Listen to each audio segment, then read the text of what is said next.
Hakim Mahkamah Persekutuan Idrus Harun dilantik sebagai Peguam Negara baru.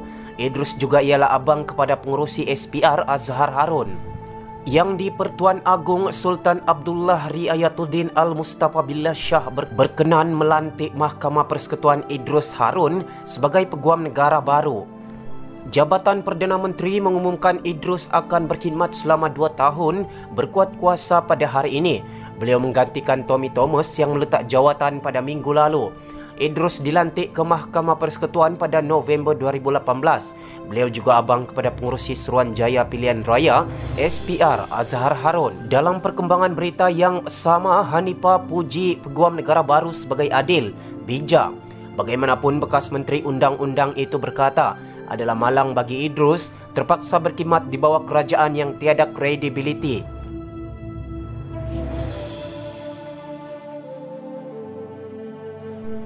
Bekas Menteri di Jabatan Perdana Menteri Undang-Undang Hanifah Maidin mengucapkan tahniah kepada Hakim Idrus Harun susulan pelantikannya sebagai Peguam Negara yang baru.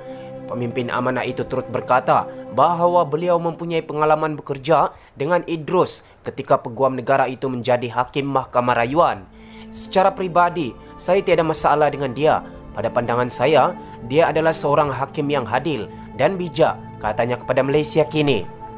Malangnya, beliau terpaksa berkhidmat di bawah kerajaan yang kredibiliti dan integriti sering disoal luar dan dalam negara. Tambahnya, Idrus yang dilantik sebagai Peguam Negara itu berkuat kuasa hari ini menggantikan Tommy Thomas yang telah meletakkan jawatannya minggu lalu susulan kemelut politik yang menyaksikan Gabungan Perikatan Nasional mengambil alih Putrajaya. Sebelum ini, pada tahun 2018, pendakwa raya dalam kes 1MDB, Gopal Sriram turut mencadangkan Idrus dilantik sebagai Peguam Negara. Beliau adalah bekas peguam cara dalam Jabatan Peguam Negara sebelum dilantik menjadi Hakim Mahkamah Rayuan dan kemudiannya Mahkamah Persekutuan.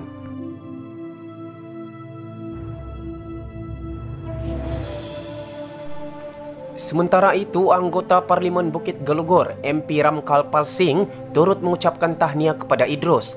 Saya yakin dia akan mengutamakan undang-undang susulan sebelum ini menjadi Hakim Mahkamah Persekutuan. Penting bagi beliau meneruskan pendakwaan yang telah dimulakan, terutamanya kes yang berkaitan dengan 1MDB dan bekerjasama dengan Badan Kehakiman untuk tujuan memperkenalkan pembaharuan. Saya doakan yang terbaik, kata Ramkarpal kepada Malaysia Kini. Sementara itu, Badan Peguam Malaysia berkata akan bekerjasama dengan Idrus dalam semua perkara berkaitan kepentingan Jabatan Peguam Negara AGC dan pihaknya. Tan Sri Idrus mempunyai pengalaman yang banyak dan pendedahan setelah beberapa tahun dalam AGC dan kemudian dalam mahkamah.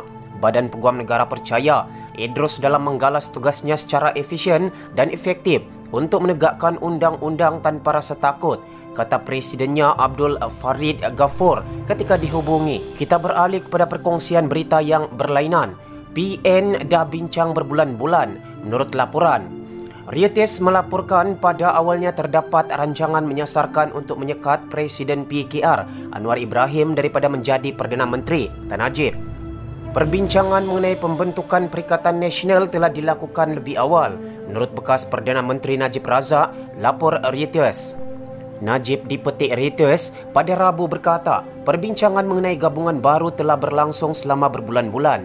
Reuters juga melaporkan perancangan politik yang membawa kepada Dr. Mahathir Mohamad meletak jawatan sebagai Perdana Menteri telah bermula berbulan-bulan dahulu dengan pengetahuan beliau yang juga pengerusi Bersatu. Rancangan itu menyasarkan untuk menyekat Presiden PKR Anwar Ibrahim daripada menjadi Perdana Menteri. Menurut ramai sumber yang memberitahu Reuters, bagaimanapun semua perancangan itu tidak menjadi, kata sumber yang mempunyai pengetahuan langsung mengenai pertukaran kerajaan tersebut kepada Reuters, tetapi enggan dinamakan kerana perkara berkenaan sensitif. Susulan kemelut politik itu, Dr. Mahathir telah dikalahkan rakan dan sekutu rapatnya, termasuklah Muhyiddin Yassin yang mengambil alih jawatan Perdana Menteri. Beliau juga dilaporkan tidak mendapat perkenan yang di-Pertuan Agong. Salah satu sumber yang rapat dengan Muhyiddin dipetik Reuters berkata, matlamat utamanya ialah untuk semua orang menghalang Anwar. Reuters juga melaporkan sumber berkata Muhyiddin dan Muhammad Azmin Ali ketika itu anggota parti PKR pimpinan Anwar berhubung dengan pembangkang UMNO dan PAS bagi meneroka kemungkinan peluang penjajaran baru politik. Berdasarkan rancangan asal, langkah menyekat Anwar ini dikatakan akan bermula selepas sidang kerjasama Asia Pasifik APEC di Kuala Lumpur pada November depan. Persoalan mengenai peralihan kuasa Perdana Menteri daripada Mahathir kepada Anwar akan ditentukan di Parlimen dan dijangka Presiden PKR itu tidak akan mendapat undi majoriti ketika sidang Dewan Rakyat, kata laporan itu lagi. Bagaimanapun, Mahathir enggan bekerjasama dengan semua pemimpin UMNO, khususnya Najib yang sedang dibicarakan di mahkamah. Bagaimanapun, Mahathir enggan bekerjasama dengan semua pemimpin UMNO, khususnya Najib yang sedang dibicarakan di mahkamah. Jurucakap Mahathir, Muhyiddin, Anwar dan Azmin bagaimanapun enggan mengulas permintaan Reuters untuk mendapatkan penjelasan mengenai hal ini. Sementara itu, Amerika Syarikat tangguh permulangan dana 1MDB kepada Malaysia. Salah satu sebabnya adalah kerana ketidakstabilan politik yang berlaku di Malaysia baru-baru ini.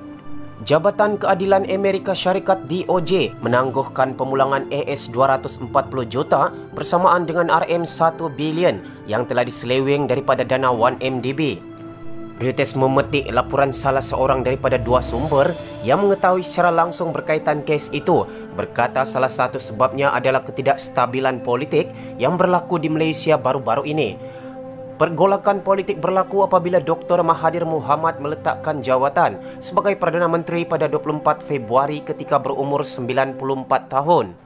Beliau digantikan pada 1 Mac oleh Muhyiddin Yassin yang kini mengetuai kerajaan campuran yang disertai UMNO, PAS dan GPS. DOJ berkata lebih AS 4.5 bilion diselewengkan dari dana di bawah kawalan bekas Perdana Menteri yang juga bekas Presiden UMNO yang kini sedang dalam perbicaraan kerana rasuah.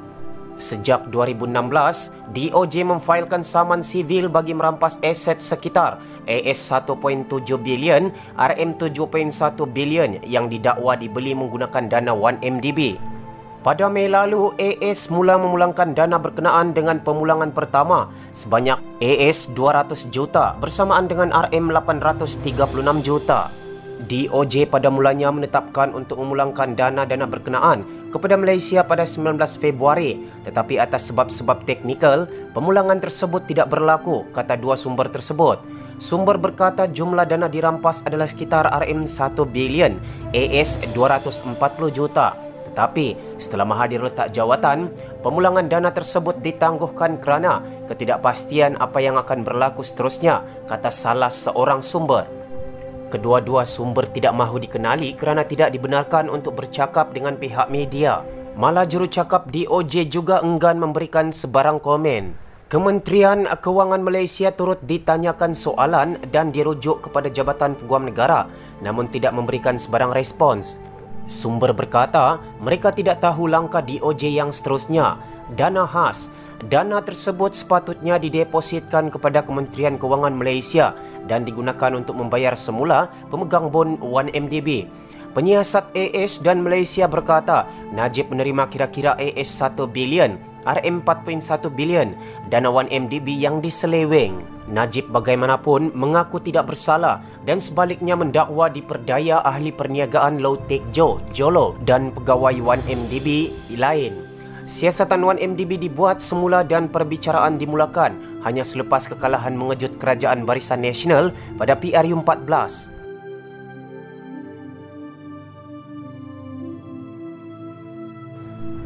Bank Goldman Sachs dan beberapa pegawai eksekutifnya adalah antara yang didakwa atas peranan mereka mengurus dan mengendalikan 3 jualan bon berjumlah AS 6.5 bilion bersamaan dengan RM27 bilion untuk 1MDB. 3 pegawai Goldman Sachs mengaku tidak bersalah atas dakwaan tersebut. Najib memberitahu Reuters bahawa beliau mengharapkan perbicaraan yang lebih adil memandangkan Dr. Mahathir sudah tidak berkuasa. Muhyiddin belum mengulas mengenai kes 1MDB secara khusus tetapi berikrar akan memerangi rasuah. 2 pegawai kanan di bawah pentadbiran Dr. Mahathir sebelum ini iaitu Peguam Negara, Tommy Thomas dan Ketua Pesuruhjaya Suruhanjaya Pencegahan Rasuah Malaysia SPRM, Latifah Koya, sudah meletakkan jawatan. Harga RON 95 turun 19 sen, RON 97 turun 21 sen. Harga diesel pula turun sebanyak 17 sen seliter kepada RM RM1.96 seliter berkuat kuasa semalam, umum Kementerian Kewangan. Harga runcit petrol RON 95 turun 19 sen seliter bermula semalam dari RM2.08 seliter kepada RM1.89 seliter. Kementerian Kewangan MOF dalam satu kenyataan hari ini juga mengumumkan bahawa RON 97 turun 21 sen menjadikan harga bahan api itu RM2.19 seliter. Harga runcit diesel pula turun sebanyak 17 sen seliter kepada RM1.96 seliter. Kementerian Kewangan berkata, penetapan itu berdasarkan harga runcit produk petroleum secara mingguan menggunakan formula automatic pricing mechanism APM. Kita beralih ke perkembangan berita yang terakhir. Tiada undang-undang halang wakil rakyat keluar parti, kata Peguam.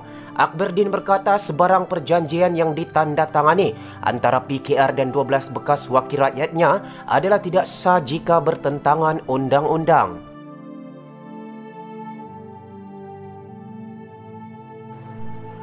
Tiada sebarang undang-undang atau peruntukan perlembagaan yang menghalang seseorang wakil rakyat untuk keluar atau menukar parti, kata Peguam. Mengulas tindakan PKR mahu menyaman 12 bekas wakil rakyatnya RM10 juta setiap seorang.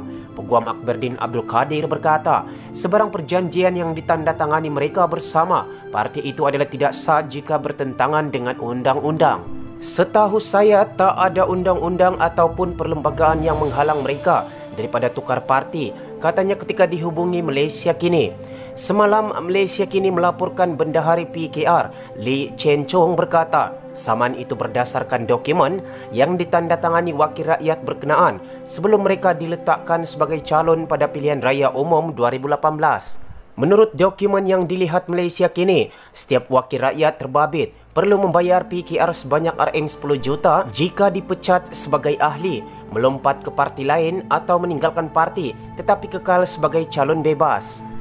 Kalau ada perjanjian, pertama kita kena teliti dulu syarat-syarat dalam perjanjian tu, dan kedua kita kena tengok perjanjian macam ni dibenarkan oleh undang-undang atau tidak. Sebab apa-apa pun perjanjian yang berlawanan dengan undang-undang tak sah, kata Akberdin.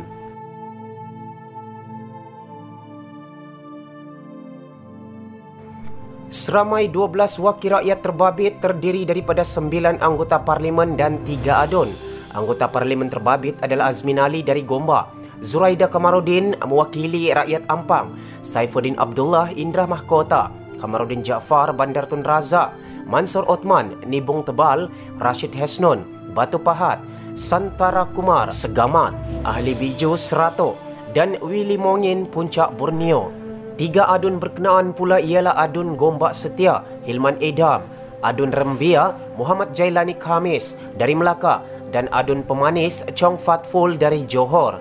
Sementara itu, Adun Pemanis ketika diminta mengulas mengenai tindakan saman tersebut berkata, ia mustahil dilakukan kerana bertentangan dengan perlembagaan persekutuan. Mereka, PKR, tidak boleh saman kami, wakil rakyat keluar parti.